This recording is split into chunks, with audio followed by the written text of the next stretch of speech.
Glycolate aspartate subtle होगा तो उससे जो है 6 एटीपी बनेंगे, या अगर ग्लाइकोलेट फॉस्फेट सटल होगा तो 4 ATP and do not take place one after another. Substrate enter the pathway and are withdrawn from it as and when necessary ATP किया। इससे हमने बनाया पीजीएल, और पीजीएल से जो है पायरुविक एसिड बना, पायरुविक एसिड, और इस पायरुविक एसिड के थ्रू ये प्रोसेस तो हमने पढ़ा जब हम ग्लूकोज को जो है रेस्पिरेटरी सब्सटेंस मान रहे हैं, ठीक। लेकिन हर समय ग्लूकोज जो ग्लिसरॉल जो है चेंज होगा, वो ग्लिसरॉल चेंज होता है डीएचए, ठीक है। फिर हम उसे तोड़ते हैं और हाइड्रोजन निकालते हैं, ठीक है। तो फैटी एसिड से H2 एंजाइम में बनता है, इसको हम बोलते हैं बीटा ऑक्सीडेशन। लास्ट लेक्चर में हमने रिस्पायरेटरी बैलेंस शीट के बारे में पढ़ा, ठीक है। ऊपर के जो एनसीईआरटी में 4 पॉइंट डॉट बना के लिखे उसको हमने पढ़ा।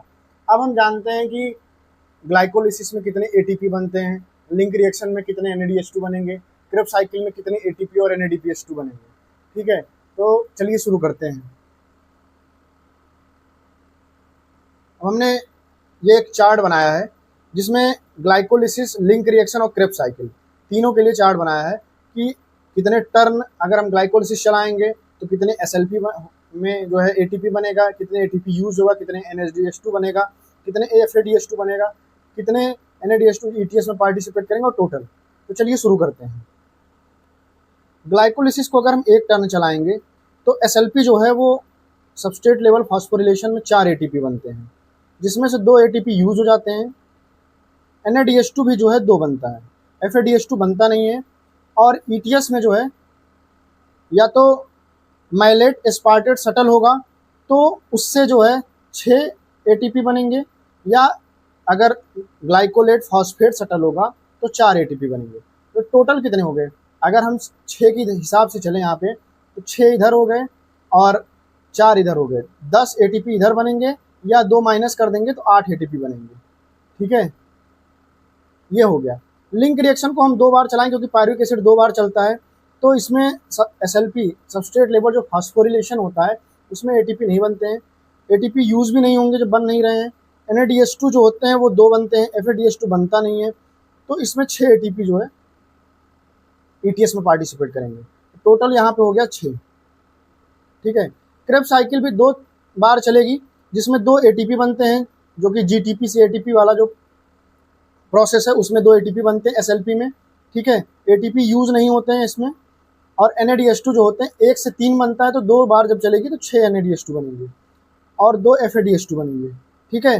तो अगर 1 से 1 मतलब 1 NADH2 से अगर 3 ATP बन रहा है तो 6 से हो जाएगा 18 ATP, और 2 से 2 FADH2 से मतलब 1 FADH2 से 2 बन रहा है तो 2 से हो जाएगा 4, तो 22 ये हो गया, और 2 ये जो है ये हो गया, तो 24 ATP यहाँ बन गए, ठीक है। तो टोटल अगर हम इसको काउंट करेंगे तो अभी इस जो ATP यूज हुआ इसको हम ना काउंट करते हुए, तो हम ये टोटल अगर हमने काउंट किया तो ये हो गया 40 ATP, या हो गया 38 ATP। अब इसमें से जो 2 ये यूज हुए हैं इसको हम माइनस कर देंगे। अगर हम नेट इसको 2 ATP माइनस कर देंगे तो बचेगा 38 ATP या 36 ATP। तो जो रिस्पायरेटरी बैलेंस शीट जो एनसीईआरटी में जो टॉपिक दिया गया उसमें यही 38 ATP या 36 ATP के बारे में बताया गया है, ठीक है। जो ये 38 ATP होगा ये माइलेट एस्पार्टेट सटल से बनेगा, और ये जो 36 होगा ये ग्लिसरॉल फॉस्फेट सटल से बनेगा, ठीक है। तो एनसीईआरटी में जो ये टॉपिक है इसमें जो मैंने कल 4 पॉइंट बताए थे उस 4 पॉइंट के बाद यही चीज़ें लिखी हुई हैं। आइए देखते हैं क्या लिखा हुआ है। एनसीईआरटी में लिखा गया कि this kind of assumptions are not really valid in a living system. हमने आपको पहले भी बताया था कि ये जो काउंटिंग है लिविंग सिस्टम में पॉसिबल नहीं है, ठीक है। और एनसीईआरटी में लिखा गया कि all pathway work simultaneously and do not take place one after another. Substrate enter the pathway and are withdrawn from it as and when necessary ATP is utilised as and when needed. Enzymatic rates are controlled by multiple means. ठीक, उसके बाद देखिए line क्या लिखी है, it is useful to do this exercise to appreciate the beauty and efficiency of the living system in extraction and storing energy. ठीक है, efficiency जो होता है उसके लिए ये जो काउंटिंग हम पढ़ते हैं इसी के लिए काउंटिंग पढ़ते हैं। Hence there can be a net gain of 38 ATP molecules during aerobic respiration of 1 molecule of glucose. ये जो 38 या 36 ATP बन रहे हैं ये एरोबिक रिस्पिरेशन में जब एक मॉलिक्यूल जो है एरोबिक रिस्पिरेशन के दौरान एक मालिक्यूल का जब रिस्पिरेशन होता है 38 एटीपी जो है मालिक्यूल वो बनते हैं। ठीक है, इसके बाद जो एनसीईआरटी में पॉइंट लिखा गया है कंपेयर फर्मेंटेशन और एरोबिक, जब मैं फर्मेंटेशन बता दूंगा तब मैं ये पॉइंट आपको क्लियर कर दूंगा। ठीक है, तो चलिए शुरू करते हैं एम्फीबोलिक पाथवे के बारे में। ठीक, एम्फीबोलिक पाथवे, तो अब तक हमने ग्लूकोज जो होता है, ग्लूकोज, इसको रिस्पायरेटरी सबस्ट्रेट के रूप में यूज किया। इससे हमने बनाया पीजीएल, और पीजीएल से जो है पायरुविक एसिड बना, पायरुविक एसिड, और इस पायरुविक एसिड के थ्रू जो है एसिटिल कोएंजाइम ए बना, acetyl coenzyme A link reaction के थ्रू। उसके बाद ये एसिटिल कोएंजाइम ए जो है एक 4 कार्बन कंपाउंड जो ऑक्सैलोएसिटिक एसिड है इसको चेंज करता है और बनाता है सिट्रिक एसिड, सिट्रिक एसिड। ठीक है, फिर सिट्रिक एसिड से जो है ये बनता है alpha keto glutaric acid, alpha keto glutaric acid. फिर इससे बनता है succinyl coenzyme A, coenzyme A. फिर इससे बनता है मैलिक एसिड, मैलिक एसिड। ठीक है, और इससे फाइनली बन जाता है ऑक्सैलोएसिटिक एसिड। तो ये जो पूरा प्रोसेस हमने पढ़ा इसको हम क्रेब्स साइकिल बोलते हैं। ठीक है, ये प्रोसेस तब हमने पढ़ा जब हम ग्लूकोज को जो है रिस्पायरेटरी सबस्टेंस मान रहे हैं। ठीक, लेकिन हर समय ग्लूकोज रिस्पायरेटरी सबस्ट्रेट हो ये जरूरी तो नहीं है। ठीक, तो रिस्पायरेटरी सबस्ट्रेट जो है वो फैट भी हो सकता है, फैट। तो जो फैट होता है ये टूटता है 2 पार्ट में, एक होता है फैटी एसिड और दूसरा होता है ग्लिसरॉल। ठीक है, फैटी एसिड हो गया और ग्लिसरॉल हो गया। तो अगर फैटी एसिड को जो है रिस्पायरेशन में यूज आना है तो फैटी एसिड पहले कन्वर्ट होगा एसिटिल कोएंजाइम ए में। ठीक है, और ग्लिसरॉल जो होता है वो, यहाँ पे हमने एक चीज़ और ध्यान देना, ये पीजीएल जो है हमने ग्लूकोज के 3 बनाए थे ना, 3-3 कार्बन के, डीएचएपी भी बनाया था और पीजीएल बनाया था 3-3 कार्बन की। ठीक है, तो जब ग्लिसरॉल जो है चेंज होगा वो ग्लिसरॉल चेंज होता है डीएचएपी में। ठीक है, फिर हम उसे तोड़ते हैं और हाइड्रोजन निकालते हैं। ठीक है, जब फैटी एसिड से एसिटिल कोएंजाइम में बनता है इसको हम बोलते हैं बीटा ऑक्सीडेशन। ठीक, और ये जो बीटा ऑक्सीडेशन होता है ये जो इसके एंजाइम होते हैं ये मिलते हैं पैरोक्सिसोम में और माइटोकॉन्ड्रिया में। ठीक है, जैसे ग्लूकोज हो गया रिस्पायरेटरी सबस्ट्रेट, जैसे फैट हो गया रिस्पायरेटरी सबस्ट्रेट। अब हमको डीएचएपी बनाना तो हम फैट को तोड़ेंगे फैटी एसिड तो ग्लिसरॉल में, ग्लिसरॉल से जो है डीएचएपी में कन्वर्ट कर लेंगे। इसी तरीके से एक और रिस्पायरेटरी सबस्ट्रेट हो सकता है प्रोटीन, प्रोटीन, प्रोटीन जो है पहले कन्वर्ट होगा अमीनो एसिड में,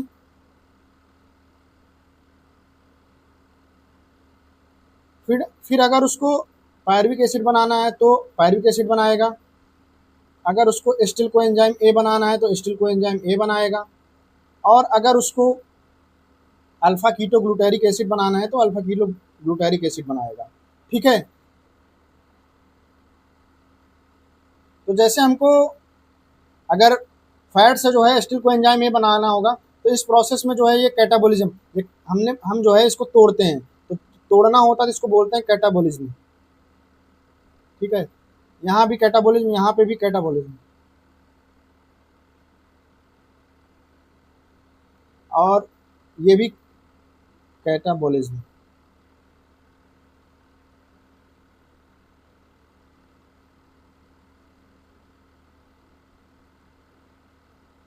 इधर भी ये कैटाबोलिज्म।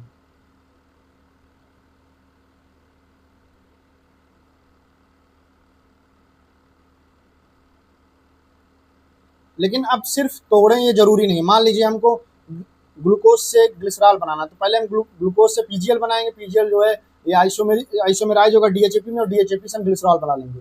मतलब अगर हम इसको तोड़ सकते हैं तो इसको हम बना भी सकते हैं, इसको भी बना सकते हैं। अगर हमको एस्टिल कोएंजाइम से फैटी एसिड बनाना होगा तो एस्टिल कोएंजाइम से हम फैटी एसिड भी बना लेंगे। इसी तरीके से अगर पायरुविक एसिड से हमको अमीनो एसिड बनाना होगा तो हम इसको भी बना लेंगे। इसी तरीके से अल्फा कीटोग्लूटारिक एसिड से हमको अमीनो एसिड बनाना होगा। जितने भी इसेंशियल अमीनो एसिड होते हैं अगर उनको बनाना है तो हम उसको अल्फा कीटोग्लूटारिक एसिड से भी हम बना सकते हैं। तोड़ना तो अगर कैटाबोलिज्म है तो ये बनाना जो है ये होता है एनाबोलिज्म। ये हो गया एनाबोलिज्म, ये भी हो गया एनाबोलिज्म।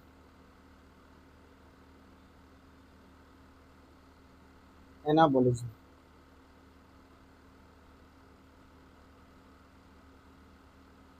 देखिए मैंने हर जगह जहाँ जहाँ मैंने इसको तोड़ा था वहाँ वहाँ मैंने बनाया भी है। तो हर जगह एनाबोलिज्म भी प्रोसेस होता है, ये भी होता है, लेकिन हम एस्टिल कोएंजाइम ए से जो है अमीनो एसिड नहीं बना सकते हैं।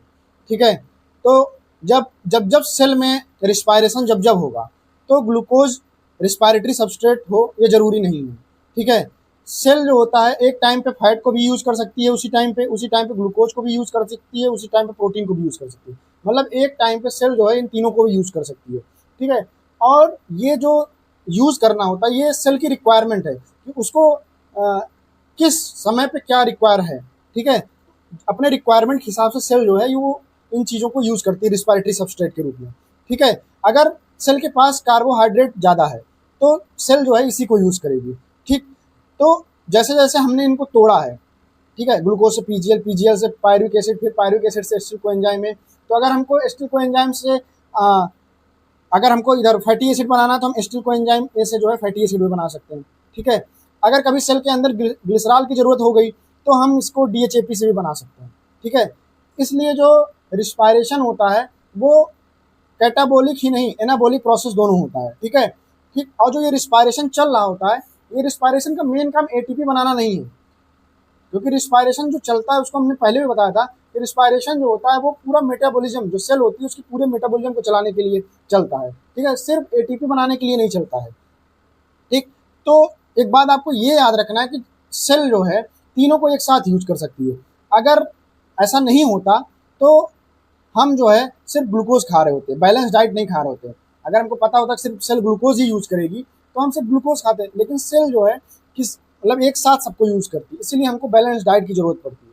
ठीक है, ठीक, अगर जैसे कि सेल यूज तो सबको करती है, मतलब जितने ये हैं फैट है, ग्लूकोज है, प्रोटीन, सबको यूज करती है, लेकिन अगर कमी रह जाती है, मान लीजिए इन सबको यूज करने के बाद भी कमी रह जा रही है तो वो उस कमी को वो जो है ग्लूकोज से कंप्लीट करती है।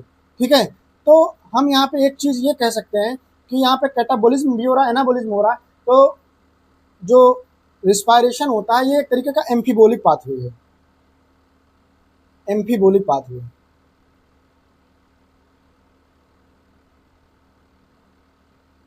एम्फीबोलिक पाथवे, तो आप कहेंगे कि जो है एनाबोलिज्म प्लस कैटाबोलिज्म, हमने तो मेटाबोलिज्म पढ़ा था, तो एम्फीबोलिज्म कैसे हो गया, एम्फीबोलिक कैसे हो गया? तो मान लीजिए जैसे ये एक तरीके की सेल है, ये एक तरीके की सेल है।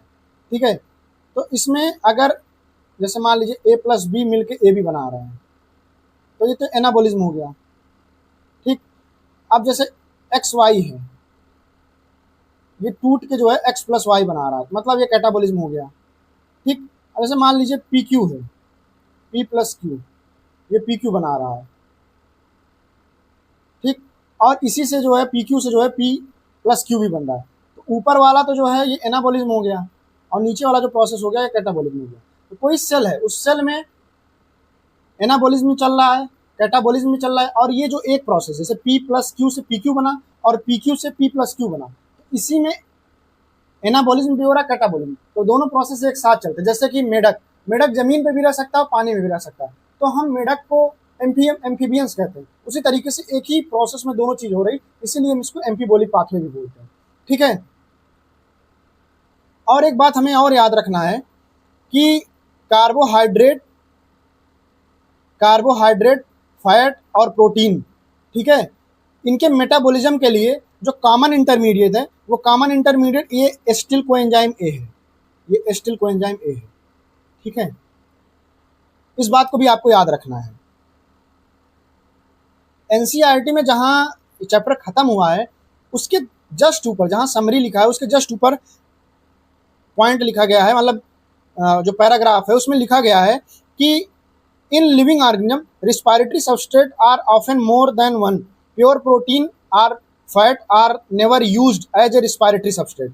ठीक है, तो यहाँ हम देख रहे हैं कि जो प्योर फैट होता है और प्योर प्रोटीन ये जिस तरीके से इस तरीके से यूज नहीं होते हैं। प्रोटीन जो है अमीनो एसिड फॉर्म में यूज होगा और फैट जो है ये फैटी एसिड और ग्लिसरॉल फॉर्म में यूज होता है रिस्पायरेटरी सबस्ट्रेट के रूप में। ठीक है, तो ये एनसीईआरटी में सबसे लास्ट जो पैराग्राफ है जो लाइनें लिखी गई हैं इसका मतलब ये हुआ। ठीक है, तो ये जो है ये जो हमने बताया जितना भी ये पूरा एरोबिक रिस्पिरेशन जो है ये खत्म होता है। अब हमारे चैप्टर में सिर्फ दो पॉइंट बच गए हैं, एक बच गया रिस्पायरेटरी क्वेश्चन और एक बच गया है फर्मेंटेशन। ठीक है, तो चलिए शुरू करते हैं फर्मेंटेशन, या जिसको हम एनारोबिक रिस्पिरेशन, जो उसका चार्ट बना है जो उसका बना है उसमें उसके नीचे लिखा गया एनारोबिक रिस्पिरेशन। तो चलिए शुरू करते हैं एनारोबिक रिस्पिरेशन को। अब हम देखेंगे कि fate of pyruvic acid, pyruvic acid का भविष्य क्या है। ठीक है, तो पायरुविक एसिड जो है जब ग्लाइकोलिसिस से बनता है उसके बाद क्या होता है। तो पायरुविक एसिड जो होता है 3 कार्बन का कंपाउंड होता है। ठीक है, अगर ऑक्सीजन प्रेजेंट है, अगर ऑक्सीजन प्रेजेंट है तो पायरुविक एसिड जो है वो एरोबिक रिस्पिरेशन करेगा जिसमें 38 या 36 एटीपी बनते हैं, और ये प्रोसेस जो होता है ये माइटोकॉन्ड्रिया में चलता है। और अगर ऑक्सीजन एब्सेंट है तो प्रोसेस चलता है एनारोबिक रिस्पिरेशन, एनारोबिक रिस्पिरेशन। अभी के लिए आप इस बात को ध्यान रखेंगे इसमें सिर्फ 2 एटीपी जो है मिलता है हमें, मतलब 2 एटीपी ही इसमें इस प्रोसेस में हमको मिलता है। और ये जो है ये साइटोप्लाज्म में चलता है प्रोसेस। ठीक है, आइए देखते हैं एनारोबिक रिस्पिरेशन के बारे में। ठीक, तो हमको पता है कि जो एनारोबिक रिस्पिरेशन है उसमें अगर ऑक्सीजन एब्सेंट है तभी जो है पायरुविक एसिड जो है वो साइटोप्लाज्म में ही रहेगा। ठीक, और हमारे एनसीईआरटी में ईस्ट को लेकर बात कही गई है। ठीक है, तो एनारोबिक रिस्पिरेशन,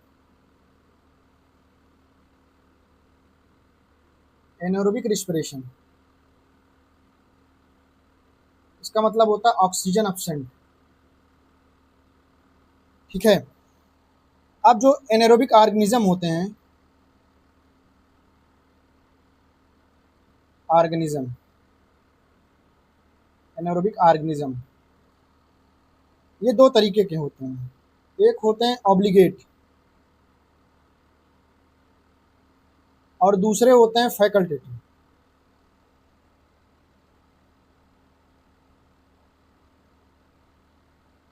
ठीक है, तो ये जो फैकल्टेटिव होते हैं ये मेनली जो है एरोबिक रिस्पिरेशन परफॉर्म करते हैं, मेनली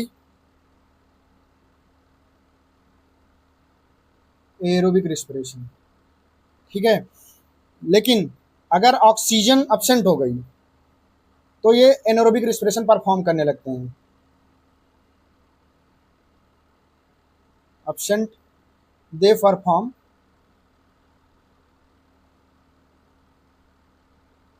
एनारोबिक रिस्पिरेशन। ये जो ऑब्लिगेट वाले होते हैं ये तो मतलब एनारोबिक रिस्पिरेशन ही परफॉर्म करते हैं, लेकिन जो फैकल्टेटिव होते हैं ये मेनली एरोबिक रिस्पिरेशन परफॉर्म कर रहे होते हैं, लेकिन जब ऑक्सीजन एब्सेंट हो जाती है तो एनारोबिक रिस्पिरेशन परफॉर्म करने लगते हैं। ठीक है, इसका एग्जाम्पल जो हमारे एनसीईआरटी में दिया गया है वो है ईस्ट। तो हम देखते हैं कि एनारोबिक रिस्पिरेशन होता कैसे है। ठीक है, तो अगर ऑक्सीजन प्रेजेंट है, एरोबिक, ऑक्सीजन एब्सेंट है, एनारोबिक। इसमें 36 या 38 एटीपी बनते हैं और इसमें 2 एटीपी। ये वाला चलता है माइटोकॉन्ड्रिया में, ये चलता है साइटोप्लाज्म में। ठीक है, तो एनारोबिक प्रोसेस में हम देखते हैं ग्लूकोज से हमने पीजीएल बनाया, इस दौरान 2 एटीपी हमने यूज किए। ठीक है, फिर पीजीएल से हमने 2 पायरुविक एसिड बनाया, 2 पायरुविक एसिड। तो 2 पायरुविक एसिड के लिए हम यहाँ पे 2 एरो का यूज करेंगे, क्योंकि यहाँ पे 4 एटीपी जो है हमने बनाया और 2 NADH2 बनाया। सेम इसी तरीके से इस प्रोसेस में भी हमने 4 एटीपी बनाए और 2 NADH2 बनाए। ठीक है, ये दोनों प्रोसेस एक ही है, मतलब एक ग्लूकोज से 2 पायरुविक एसिड बन रहा है, इसीलिए हमने 2 एरो का यूज़ किया है कि हम समझा सकें कि प्रोसेस इसके आगे की कैसे चलती है। ठीक है, ये मत समझिएगा कि 8 एटीपी बन रहा है, एटीपी 4 ही बन रहे हैं, 2 यहाँ पे यूज हो जा रहे हैं, तो यहाँ पे फ्री जो है वो 2 ही एटीपी होंगे। ठीक है, और ये जो एनारोबिक प्रोसेस होता है, एनारोबिक प्रोसेस में जो होता है वो ग्लाइकोलिसिस, सिर्फ ग्लाइकोलिसिस जो है, यही प्रोसेस जो है कॉमन होता है एनारोबिक रेस्पिरेशन में, are common in anaerobic respiration. ठीक है, एनारोबिक रेस्पिरेशन जो है उसमें सिर्फ ग्लाइकोलिसिस जो प्रोसेस होता है यही कॉमन होता है। ठीक, अब पायरुविक एसिड जो होता है इसका फार्मूला होता है C3H4O3। ठीक है, अब कुछ ऑर्गेनिज्म ऐसे होते हैं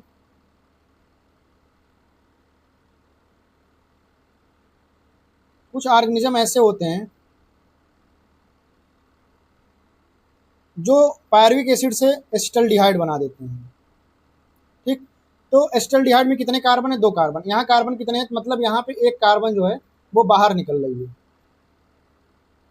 एक कार्बन यहाँ से बाहर निकल रही है।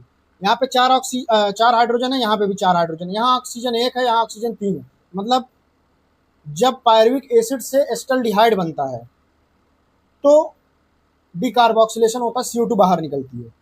ठीक है, और उसके बाद एसिटल्डिहाइड से जो है ये चेंज होगा C2H5OH में। ठीक, 2 पायरुविक एसिड से तो 2 एसिटल्डिहाइड बनेंगे और 2 ही जो है C2H5OH बनेंगे। जब ये कन्वर्जन हो रहा होगा CH3CHO से जो है C2H5OH में, ठीक है, तो ये जो NADH2 हमने साइटोप्लाज्म में बनाए थे, यही NADH2 जो होते हैं यहाँ यूज होते हैं, यही NADH2 यहाँ यूज होंगे और ये कन्वर्ट जो है हो जाएगा NAD+ में। यहाँ पे जो NADH2 को हाइड्रोजन दिया था वो PGL ने दिया था। ठीक है, और NADH2 ने यहाँ अपना हाइड्रोजन जो है CH3CHO को दे के कन्वर्ट हो गया C2H5OH में, और साथ में जो है CO2 बाहर निकल आती है।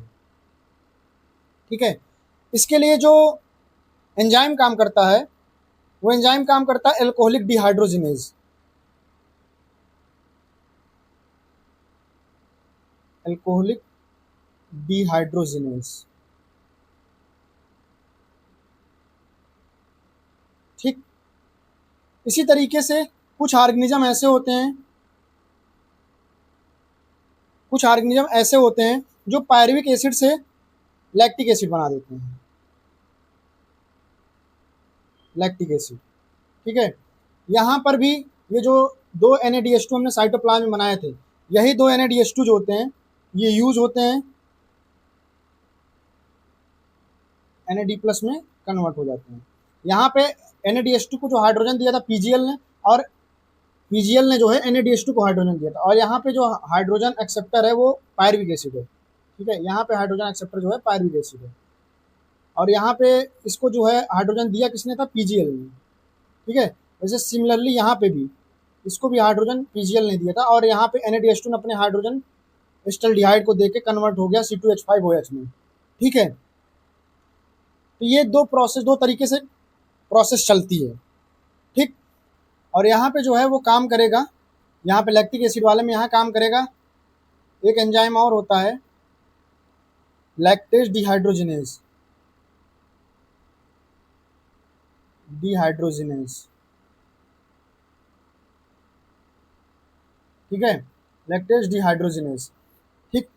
ये दोनों एंजाइम जो है एनारोबिक रिस्पिरेशन में काम आते हैं, ठीक है। ऐसे सिमिलरली जो है एरोबिक में काम आता है एनएडीएच डिहाइड्रोजिनेज, जो कॉम्प्लेक्स 1 में होता है एरोबिक रिस्पिरेशन में, जो कॉम्प्लेक्स फर्स्ट होता है उसमें डिहाइड्रोजिनेज। ये तीनों जो एंजाइम है काम तो सिमिलरली करते हैं, मतलब तीनों एंजाइम जो है ये भी जो है NADH2 को चेंज करता है NAD+ में। हमने ETS में बताया था ना, वही सेम प्रोसेस ये भी करता है, और ये दोनों भी वही काम कर रहे हैं। NADH2 को NAD+ में चेंज करना, ये भी NADH2 को NAD+ में चेंज कर रहा है। लेकिन डिफरेंस ये है कि ये वाला जो है, जो एरोबिक रिस्पिरेशन में है, ये वाला फास्ट काम करता है, फास्ट। तो जो एम्फीबोलिक पाथवे एनसीईआरटी में दिया गया है, उस हेडिंग के जस्ट ऊपर जो 3 पॉइंट है, उसमें जो थर्ड पॉइंट है उसको देखिएगा। उसमें यही लिखा गया है कि जो ये NADH डिहाइड्रोजिनेज एंजाइम में एरोबिक रिस्पिरेशन में जो यूज होता है वो फास्ट काम करता है, ठीक है। और ऊपर के जो दोनों पॉइंट हैं वो भी आप पढ़ सकते हैं, ठीक है। तो अब इसके आगे हम चलते हैं। जैसे मान लीजिए कोई एक ग्लास है, उसमें जूस है, तो उस जूस में मान लीजिए 100% कार्बोहाइड्रेट है, ठीक है, 100% कार्बोहाइड्रेट है, 100% कार्बोहाइड्रेट है। तो हमारे एनसीईआरटी में जो एग्जाम्पल दिया गया है वो ईस्ट को लेके दिया गया है। तो अगर 100% कार्बोहाइड्रेट है तो उसका जो 13% है उससे कम जो है एल्कोहल ईस्ट बना सकती है, 13% से जो है कम एल्कोहल ईस्ट बना सकती है। ये एनसीईआरटी में लाइन लिखी हुई है, ठीक है। 13% या 13% से ज़्यादा एल्कोहल जो होता है वो ईस्ट के लिए जो है जानलेवा होता है, ठीक। अब हेडिंग जो है वो पड़ी हुई है फर्मेंटेशन, और जो फ्लोचार्ट एनसीईआरटी में बना हुआ है उसके नीचे लिखा गया है एनारोबिक रिस्पिरेशन। तो इन दोनों के बीच में डिफरेंस हम जान लेंगे कि अगर सारे काम, जितना भी ये प्रोसेस चल रहा है, ये सारे प्रोसेस अगर सेल में चल रहे हैं तो उसको हम बोलेंगे एनारोबिक रिस्पिरेशन।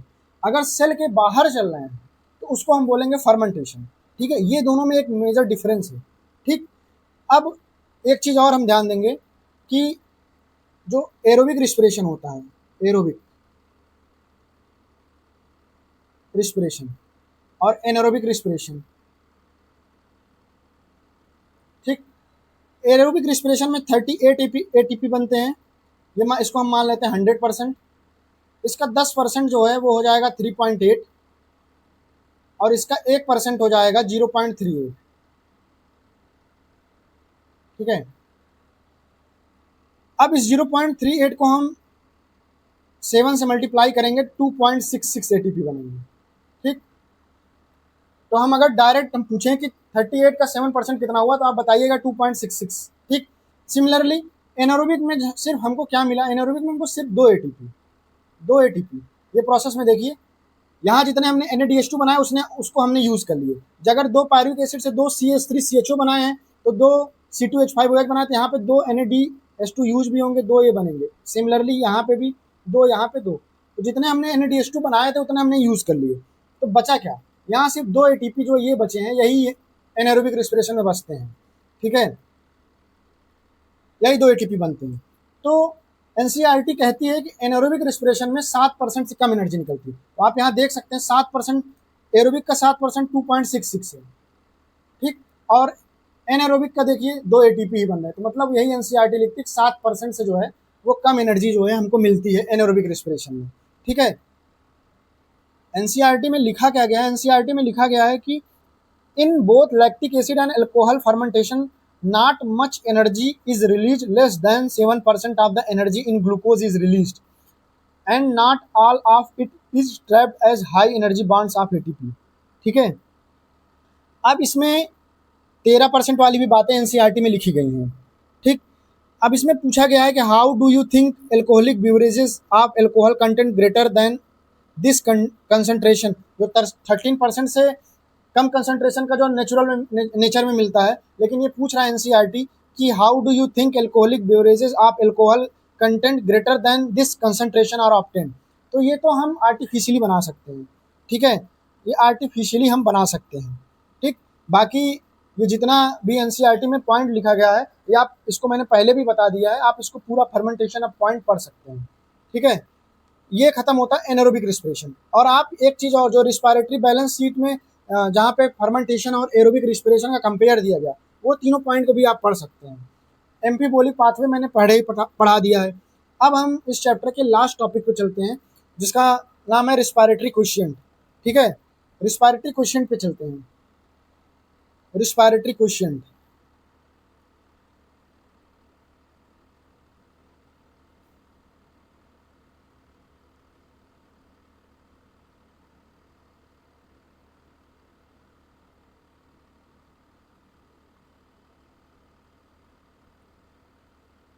रिस्पायरेटरी क्वेश्चन का मतलब होता है कि एरोबिक रिस्पिरेशन के दौरान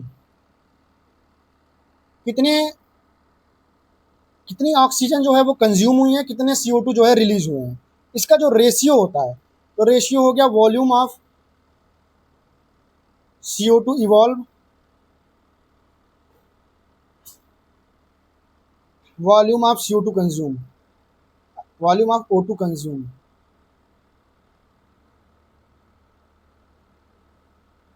ये रिस्पायरेटरी क्वेश्चन का हो गया कि एरोबिक रिस्पिरेशन में कितनी CO2 निकलती है और कितने O2 जो है वो कंज्यूम होते हैं। ठीक है, तो ये जो रिस्पायरेटरी क्वेश्चन होता है, ये डिपेंड करता है किस अलग अलग तरीके के जो रिस्पायरेटरी सबस्ट्रेट होते हैं रिस्पायरेशन के दौरान उस पर। जैसे कि अगर कार्बोहाइड्रेट हुआ तो उसके लिए रिस्पायरेटरी क्वेश्चन अलग होगा, अगर फैट हुआ तो उसके लिए रिस्पायरेटरी क्वेश्चन अलग हुआ, अगर प्रोटीन हुआ तो उसके लिए रिस्पायरेटरी क्वेश्चन अलग हुआ। ठीक है, तो आइए देखते हैं पहला कार्बोहाइड्रेट। कार्बोहाइड्रेट, इसमें जो रिएक्शन लिखी गई है C6H12O6 plus 6O2 gives out 6CO2 plus 6H2O plus energy. तो यहाँ पे अगर हम RQ निकालेंगे तो 6/6, इसका हो जाएगा 1। इसी तरीके से अगर हम फैट का निकालेंगे, फैट के लिए एनसीईआरटी में ट्राइपाल्मिथिन दिया गया है।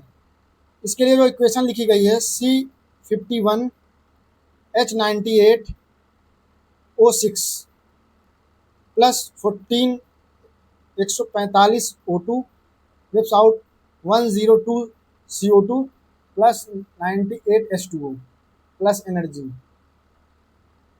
इसके लिए जब हम RQ निकालेंगे तो कितनी CO2 इवॉल्व हुई है, 102 और 145 है, इसका आ जाएगा 0.7, इसका RQ आ जाएगा 0.7। इसी तरीके से प्रोटीन का निकालेंगे, प्रोटीन का RQ, प्रोटीन का जो RQ होता है वो होता है 0.9। ठीक है, ठीक, तो यहाँ पे हमारा रिस्पायरेटरी क्वेश्चन वाला टॉपिक भी कंप्लीट होता है और इसी के साथ हमारा ये चैप्टर भी रिस्पायरेशन प्लांट हमारा पूरा कंप्लीट होता है। ठीक है, आप अब पूरी एनसीईआरटी इस चैप्टर की पढ़ सकते हैं। आपको कुछ समझ में नहीं आए तो आप कमेंट में हमको वो चीज़ें पूछ सकते हैं और टेलीग्राम का लिंक भी हमारे डिस्क्रिप्शन में दिया गया है, आप उसको ज्वाइन भी कर सकते हैं। ठीक है, अब मिलेंगे आपको हम नेक्स्ट चैप्टर में, इसका नाम है प्लांट ग्रोथ एंड डेवलपमेंट। तब तक के लिए थैंक यू।